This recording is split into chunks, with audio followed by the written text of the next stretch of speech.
Hey guys, welcome to my channel. So today I thought I'd make a quick video showing how you can easily convert FLV files so you can use them in Sony Vegas. So for example, here's a quick sample video that I recorded with OBS Recorder.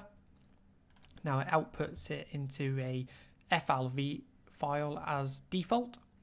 Now if we try and add this into Sony Vegas, it won't allow us to do it. It will say none of the dropped Vegas Pro could be open, blah blah blah. Okay, so what we need to do is use this tool called FLV converter, and this is the best one that I've found. And if we just drag it in, click start, it will instantly convert it to a MP4.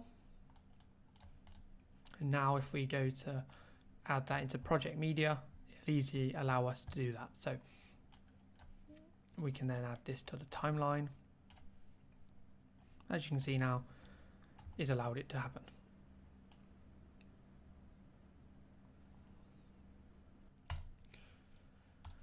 Now this tool is pretty good, and I've added it to the description under a mega upload